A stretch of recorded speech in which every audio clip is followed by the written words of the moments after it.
Data structure যে কোনো programming ল্যাঙ্গুয়েজের জন্যই খুবই গুরুত্বপূর্ণ একটা টপিক। আপনি যদি অন্যান্য ল্যাঙ্গুয়েজের দিকে তাকান like Java, C plus plus, Python, সেখানে অনেক রকমের ডেটা স্ট্রাকচারস ইমপ্লিমেন্ট আছে, কিন্তু জাভা স্ক্রিপ্টে বহুকাল ধরে একটা মাত্র ডেটা স্ট্রাকচার রয়ে গেছে, সেটা হচ্ছে অ্যারে। অ্যারে দিয়ে সব ধরনের কাজ সঠিকভাবে করা গেলেও কিছু কিছু কাজ আছে যে কাজগুলোর জন্য অ্যারে পারফেক্ট কোনো ডেটা স্ট্রাকচার না।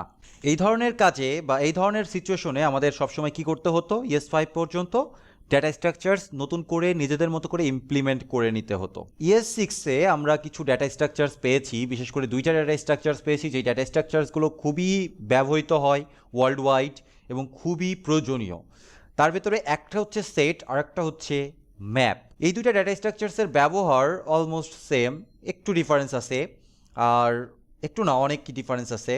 যদি আপনার ডেটা স্ট্রাকচার সম্পর্কে প্রপার নলেজ না থাকে তাহলে এই সেট এবং ম্যাপের ব্যবহার পুরোপুরি বুঝতে আপনার একটু প্রবলেম তৈরি হয়ে যাবে। তবে আমি এই কোর্সের সাথে ডেটা স্ট্রাকচারস ইনক্লুড করতে পারছি না, কারণ এটা নিজেই এত বড় একটা কোর্স যে সেটা যদি বলা শুরু করি তাহলে 30-40 ঘন্টার একটা কোর্স হয়ে যাবে। এবং JavaScript obviously is not a suitable language to learn data structures. Okay, so JavaScript মোটেও কোনো সুইটেবল ল্যাঙ্গুয়েজ না ডেটা স্ট্রাকচারস ভালোভাবে বোঝার জন্য। এই জন্য আমি ডেটা স্ট্রাকচারসের ডেপথে যাব না। আমরা ES6-এর সাথে যে ডেটা স্ট্রাকচারসগুলো এসেছে সেই ডেটা স্ট্রাকচারসগুলো নিয়েই একটু আলোচনা করার চেষ্টা করব। সো এই ভিডিওতে আমরা আলোচনা করতে যাচ্ছি সেট নিয়ে। খুবই সিম্পল একটা ডেটা স্ট্রাকচার। সো সেট কিভাবে তৈরি করতে হয়, সেট তৈরি করার জন্য একটা কনস্ট্রাক্টর ফাংশন আছে যেটার নাম সেট। Simple, very simple. তাহলে আমরা এখন একটা সেট তৈরি করব। Let set is equal to new set. যেহেতু কনস্ট্রাক্টর ফাংশনের কথা বলেছি সেহেতু আমাদেরকে নিউ কথাটা লিখতে হবে। এখন এখানে দেখতে পাচ্ছেন যে আর্গুমেন্টসের ভেতরে ভ্যালুজ দেওয়ার কথা বলছে এবং সেটা শুধুমাত্র অ্যারে হতে পারবে, অন্য কিছু হলে হবে না। আমরা এটা না দিলেও পারি, আবার দিলেও পারি। সাপোজ আমরা এখানে 1 2 3 দিয়ে দিলাম, তাহলে এখন আমাদের যে সেটটা আছে সেই সেটের ভেতরে ডিফল্টভাবে 1 2 3 বসে যাবে। ওকে, সো আমরা console.log করে দেখতে পারি সেটের ভ্যালু কি আসে। সেভ, ব্রাউজারে যাব, দেখেন এখানে একটা সেটের কথা বলা হচ্ছে যার ভেতরে এন্ট্রিজ আছে 0 1, 0 নাম্বার ইন্ডেক্সে 1, 1 নাম্বার ইন্ডেক্সে 1, হাবিজাবি কথাবার্তা বলা আছে। ইট ডাজেন্ট ম্যাটার, ম্যাটার হচ্ছে এটা একটা অবজেক্ট, যে অবজেক্টের ভেতরে 1 2 3 আছে। ওকে, সো আবার আমরা এটা না করে এই লাইনটাকে যদি আমরা স্কিপ করে দেই, দিয়ে late set is equal to new set, not like that, এবং এখানে আমরা অ্যাড করতে পারি set dot add। সাপোজ আমরা অ্যাড করলাম 5। ওকে, তারপরে আবারও আমরা অ্যাড করতে পারি set dot add 6। এইভাবে আমরা অ্যাড করতে পারি। তাহলে যদি এখন আমরা ব্রাউজারে দেখি তাহলে আমরা দেখবো যে আনডিফাইন্ড দেখাচ্ছি, ডাজেন্ট ম্যাটার। আমরা রিফ্রেশ করলেই পেয়ে যাব 5 আর 6। আবার এখানে আমরা অ্যারেটা আগে থেকে দিয়ে রাখলাম 1 2 3 আগে থেকে দিয়ে রাখলাম, তার সাথে আবার অ্যাড করলাম, সেটাও পসিবল। 1 2 3 5 6 এরকম অবস্থাতে আছে। তাহলে সেট আমাদের কেন লাগবে, সেটের একটা বৈশিষ্ট্য বলি। সেটের ভেতরে আপনি কখনো একটা ডেটা ডুপ্লিকেট করতে পারবেন না। আমি আপাতত নাম্বার দিয়ে বোঝাচ্ছি, তার মানে এই না যে শুধু নাম্বার নিয়ে কাজ করতে পারবেন। যে কোনো অবজেক্ট, যে কোনো স্ট্রিং, যে কোনো primitive or object related data আপনি এখানে স্টোর করতে পারবেন সহজ বাংলা ভাষায়, যে কোনো কিছু। তবে কোনো ডেটা আপনি ডুপ্লিকেট করতে পারবেন না। সাপোজ এখানে 1 2 3 আছে, সো আমরা আবারও সেট ডট অ্যাড মেথডটা কল করলাম এবং এখানে দেওয়ার চেষ্টা করলাম 1, এবং আবারও set dot add method call করে এখানে দেওয়ার চেষ্টা করলাম 2। ওকে, এইবার কনসোল লক করলাম সেট, রিফ্রেশ করি, খেয়াল করে দেখেন এখানে 1 2 3 5 6 এটাই আছে। আবার রিফ্রেশ করি, হয়তো রিলোড নেইনি, কিন্তু দেখবেন যে এখানে 5ই আছে। যদি আমরা সেটের সাইজটা জানতে চাই, console dot log set dot size, এই প্রপার্টিটা আমাদেরকে কল করতে হবে। আমরা কয়টা ডাটা এন্ট্রি করেছি, 1 2 3 4 5 6 7, সাইজ আসার কথা ছিল 7, কিন্তু আমরা সাইজ দেখতে পাচ্ছি 5। কেন সেটের সাইজ 5 আসছে? কারণ এই দুইটা ডেটা ডুপ্লিকেট। এর মানে আমরা ক্লিয়ারলি বুঝতে পারছি যে কোনো সেটের ভেতরে যদি আমরা ডুপ্লিকেট ডেটা প্রোভাইড করি, সেট সেগুলোকে স্কিপ করে দিবে। Okay, that is the main power of set. এখন সেটের কিছু মেথড নিয়ে কথা বলা যাক। সেটের সাথে অনেক কিছু এসছে, আমরা এগুলোকে কমেন্ট আউট করে দেই। সেট ডট এখানে দেখলেই আমরা বুঝতে পারবো যে কি মেথড আছে। সাপোজ ক্লিয়ার মেথড আছে, যদি আমরা সেট ডট ক্লিয়ার মেথডটা কল করি এবং তারপরে কনসোল লগ করি, কনসোল ডট লগ সেট, তাহলে দেখবো যে সেট ক্লিয়ার হয়ে গেছে। সেটে আর কিছু নাই, এমটি, এলিমেন্ট 0। ওকে, ক্লিয়ার, পুরোপুরি সেটটাকে ক্লিয়ার করার জন্য সেট ডট ক্লিয়ার মেথডটা ব্যবহার করা হয়। তারপরে আসে হচ্ছে সেট ডট ডিলিট। আমরা কোনো একটা প্রপার্টি ডিলিট করতে চাইলে, সাপোজ আমরা 5কে ডিলিট করে দিব, তাহলে যেই ভ্যালুটা ডিলিট করতে হবে সেই ভ্যালুটা এখানে আমাদের দিতে হবে, তাহলে সেট থেকে সেটা ডিলিট হয়ে যাবে। দেখেন এখন আর সেটে 5 নেই, রিফ্রেশ করতে হবে আরেকবার। দেখেন যে 1 2 3 6 আছে, কিন্তু 5 আর নেই, এটা ডিলিট মেথডের কাজ। এরপরে কি আছে, ডট ফরিস আছে, আমরা সেটকে ফরিস নিয়ে কাজ করতে পারি। এন্ট্রিজ আছে, এন্ট্রিজ আমরা পরে কথা বলছি। কিজ আছে, ভ্যালুজ আছে।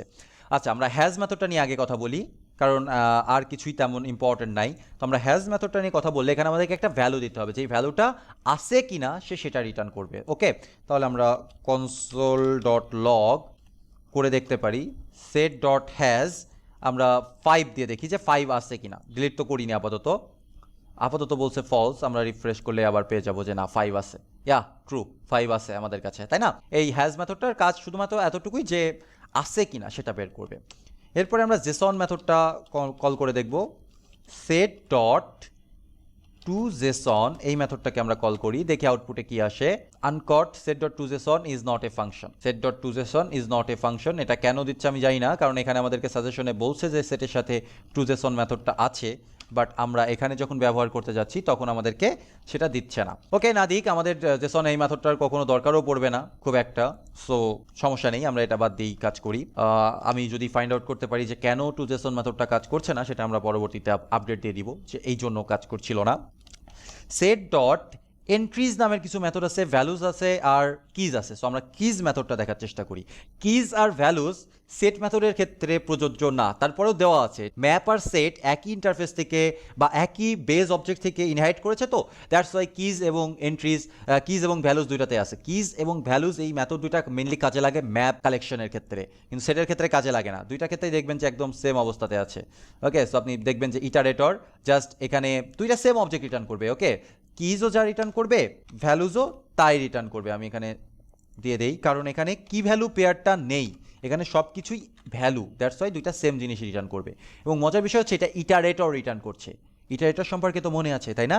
তাহলে আমরা একটু ইটারেটর সম্পর্কে দেখে আসি যে কি এই ইটারেটর এবং কিভাবে এটা কাজ করবে। তাহলে let key iterate is equal to set dot keys.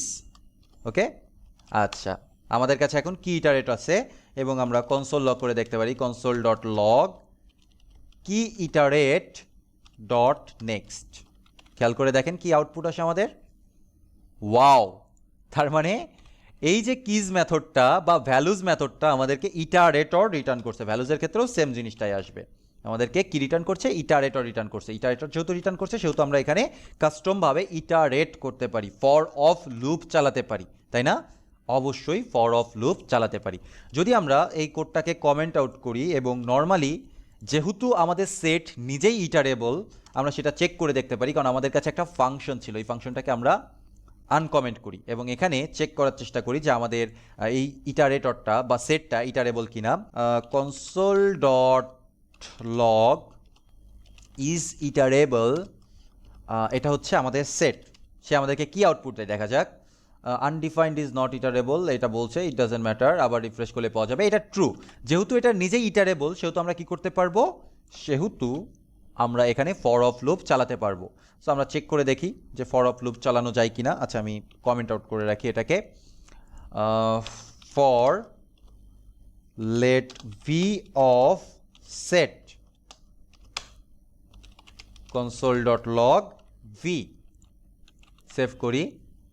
দেখেন 1 2 3 5 6, এটা কিন্তু ইটারেট করা যাচ্ছে ফর অফ লুপের মাধ্যমে। এবার আরেকটা মেথড আছে, সেই মেথডটা কি কাজ করে আমরা দেখার চেষ্টা করি। Console dot log set dot entries. Okay, entries মেথডটা কি করবে, খুব সহজ একটা কাজ করবে, যে এটা সমস্ত এন্ট্রিগুলোকে নিয়ে চলে আসবে। এই যে এখানে যে এন্ট্রিগুলো দেখতে পাচ্ছি সেই এন্ট্রিগুলোকে ইটারেটর আকারে নিয়ে আসবে, দ্যাটস অল, নাথিং এলস। খুব সিম্পল।